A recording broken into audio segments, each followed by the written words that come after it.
Ei, què tal?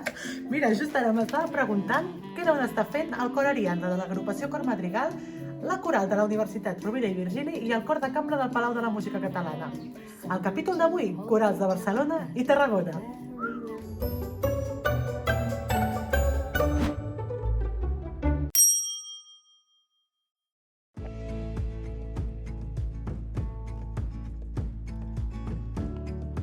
Per sort, no coneixem cap cantaire que hagi patit el coronavirus, si bé segur que tenen amics, familiars que l'han patit. Sí que tenim diversos sanitaris al grup que sabem que estan passant dies d'angoixa, de molta feina, i des d'aquí jo vull donar les gràcies a tots els sanitaris, no només a ells, sinó a tots, perquè estan fent un esforç enorme per cuidar-nos i per mantenir-nos amb salut. Les persones de la coral en principi estan totes bé. Tenim algunes persones que s'havien de casar i que han hagut de deixar de moment el tema parat fins a veure quan poden fer aquestes cerimònies.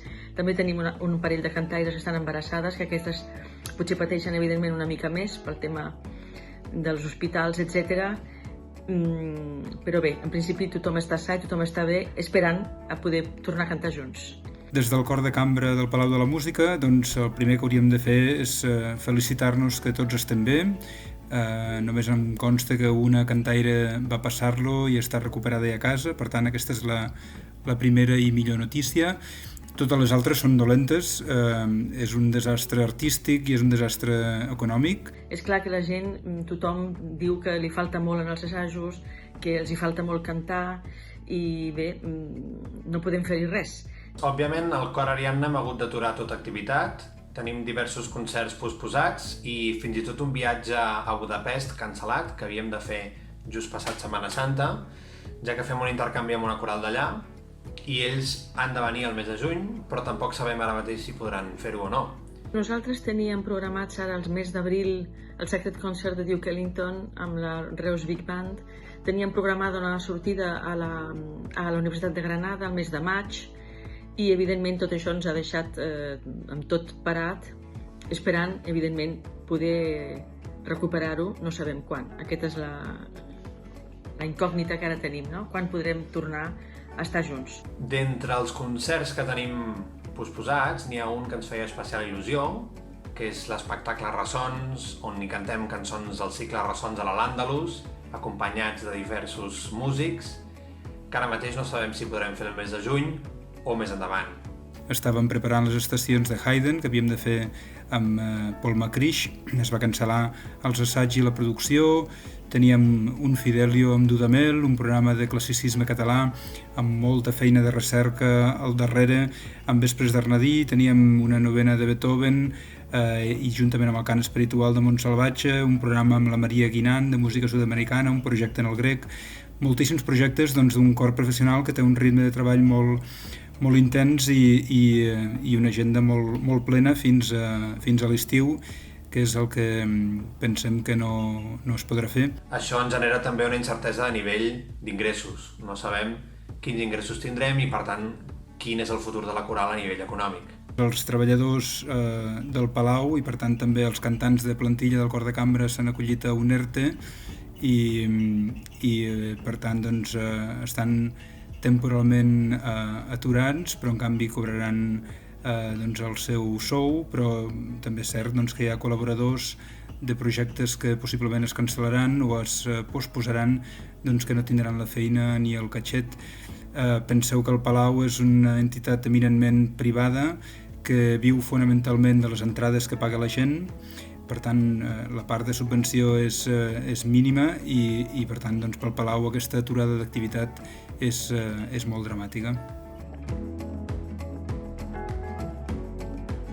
Hem trobat alguna alternativa, evidentment, com tots els cors. Ens hem connectat una vegada per Zoom. No estàvem tots, però bé, hi havia molta gent.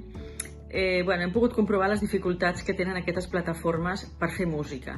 Són plataformes bones per veure's, per tenir un contacte social, per preguntar com estàs, explicar una mica a cadascú com està vivint tot això, Però a nivell musical jo realment, que no les havia utilitzat mai, no m'agraden gens, no? És molt difícil veure que tens tothom allà però que no es pot cantar junt de cap de les maneres. Justament des de fa 2 setmanes hem reaprès l'activitat coral, tot i que online, a través d'uns assajos que fem cada dilluns. Ens trobem amb una plataforma d'aquestes que ens permet connectar-nos i a través de les meves indicacions al piano ells poden cantar des de casa seva, partitura en mà, les indicacions que jo he anat donant. Si bé no podem cantar plegats, és una manera de mantenir-nos actius vocalment, de refrescar les partitures. Doncs vivim confinats i aprofitem aquest temps al Cor de Cambra i al Palau per impulsar la plataforma del Palau Digital, un espai en el que hi trobareu concerts, conferències, documentals molt interessants. Jo us ho recomano si ara teniu temps. El que sí utilitzem és el WhatsApp, que això evidentment ja ho utilitzàvem abans, i aquí sí que va bé perquè la gent envien coses, tenim 2 WhatsApps, un més professional i un altre més de grup social, i aquí hi ha molts concerts, moltes recomanacions, no sé, trobo que és molt interessant perquè molta gent tenen moltes idees i les comparteixen, i això sempre és molt bonic. Justament al Cor de Cambra, el mes de febrer, havíem enregistrat La Justa, l'ensalada de Mateu Fletxa, en una versió escenificada d'Anna Romaní, i per tant hem dedicat el confinament a fer la postproducció d'aquest document que trobareu a Palau Digital i que us el recomano. I sobretot també és un moment de trobar-nos, de veure'ns les cares, de compartir inquietuds, de mantenir-nos units com a grup i de passar també l'estona en aquests dies de confinament tan complicats i estranys. Estem també preparant l'edició d'un concert que vam fer el mes d'octubre, Tradició i Creació, un recorregut per 150 anys de música coral catalana, des de claver fins a vivancos, i d'aquí a pocs dies també podeu trobar a Palau Digital. Com a activitat complementària estem enregistrant una cançó que cadascú està fent des de casa seva, que després ajuntarem i que podrem compartir a les xarxes. I amb l'equip de gestió aprofitem per fer aquesta difusió en les xarxes d'aquest material audiovisual, aprofitem per acabar de tancar retalls de la temporada vinent, que justament avui dijous es presenta virtualment al Palau. També a les xarxes socials estem intentant ser una mica més actius, compartint vídeos i imatges de concerts que hem fet al llarg dels mesos anteriors. I tot i que potser no hi ha una iniciativa oficial, però sí m'agradaria destacar que un dels nostres cantants, el Carles Prat, ha tingut la iniciativa de crear un cor virtual amb una obra seva i és una activitat que ha tingut molt d'èxit i molta repercussió. Tenim la incertesa de saber quan podrem recuperar l'activitat coral física, presencial, però sí que tenim una idea de com ho podríem fer, ja que nosaltres assagem en una parròquia, en una sala. La qüestió seria assajar dins de la parròquia, dins l'església, separats, mantenint la distància de seguretat, però evidentment no sabem quan ho podrem fer. I quan s'acabi això, el que nosaltres esperem és recuperar aquests projectes que hem deixat ara parats, i una cosa molt important per nosaltres és que el proper curs la Coral de la Universitat celebrarà el seu 30 aniversari, i amb això també estem una mica ja començant a donar toms a veure quines propostes podem oferir, no? Doncs el futur és incert. Sincerament no sabem quan podrem reprendre l'activitat. Confiem que si no l'estiu, la temporada vinent la puguem reprendre, però no sabem tampoc la reacció de la gent, no sabem si això afectarà el consum cultural i el poder adquisitiu. En qualsevol cas, la nostra feina és fer projectes interessants per fer perdre la por a la gent i per convocar-los en els concerts i en la música en directe. Almenys aquests assajos online que estem fent ens mantenen actius. La música, evidentment, és un element molt important per distreure'ns, per connectar-nos d'alguna manera també, tot i que sigui a través de les pantalles, però tenim moltes ganes, evidentment, de tornar-nos a trobar, tornar a fer música plegats i a deixar enrere una mica aquesta situació. Tenim una temporada amb projectes que em fan molta il·lusió. És una temporada en la qual el cor celebra el 30è aniversari. Ho farem sobretot amb Bach, al principi amb el Magnificat i el mes de gener amb la missa en si menor, però tenim també una estrena de Kaya Sariaho, compositora resident al Palau durant la propera temporada.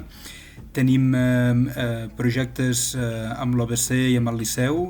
tenim un espectacle al voltant de Schubert, una Schubertíada amb direcció escènica de Julio Manrique. Jo també estic pensant molt en el futur en fer algun rèquiem per totes les persones que han perdut els seus familiars, no?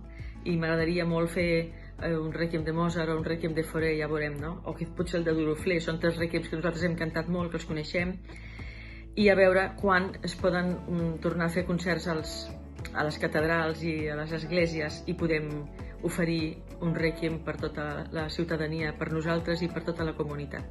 I sortirem per presentar les ensalades i el programa del Renaixement català a Budapest i també a fer una novena de Beethoven a Tenerife, entre altres projectes com un de música barroca alemanya amb director convidat.